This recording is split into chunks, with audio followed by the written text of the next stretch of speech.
9 दिनों में 5 हत्या। पूर्व विधायक वोरा बोले, बीजेपी सरकार में कानून व्यवस्था बिगड़ी, इसलिए अपराध बढ़े।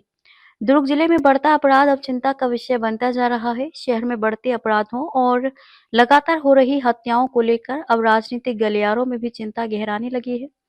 सीनियर कांग्रेस नेता और दुर्ग शहर के पूर्व विधायक अरुण वोरा ने प्रदेश सरकार पर तीखा हमला बोला है। वोरा ने कहा कि सिर्फ 9 दिनों में 5 हत्याएं हुई हैं और सरकार अब भी खामोश है। उन्होंने आरोप लगाया कि भाजपा सरकार के आने के बाद से प्रदेश में कानून व्यवस्था की स्थिति बुरी तरह बिगड़ चुकी है और अपराधियों के हौसले बुलंद हैं। वोरा ने कहा कि कभी शांति, संस्कृति और सौहार्द के लिए पहचाना जाने वाला दुर्ग अब खून और खौफ की खबरों से कांप रहा है।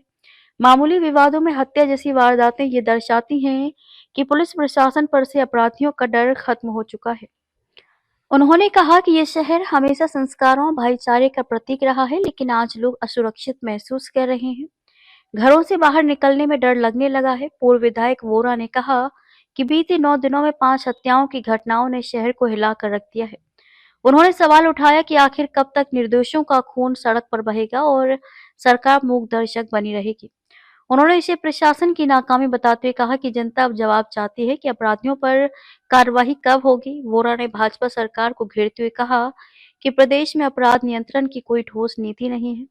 पुलिस प्रशासन सिर्फ दिखावटी कार्रवाई कर रहा है, जबकि जमीनी हकीकत ये है कि अपराध दर लगातार बढ़ रही है। उन्होंने प्रशासन से मांग की कि शहर में शांति व्यवस्था बनाए रखने के लिए पुलिस गश्त बढ़ाई जाए, संदिग्ध इलाकों में निगरानी रखी जाए और अपराधियों पर कठोर कार्रवाई सुनिश्चित की जाए। सरकार को समझना होगा कि कानून व्यवस्था पर ढिलाई का सीधा असर आम नागरिकों की सुरक्षा पर पड़ रहा है।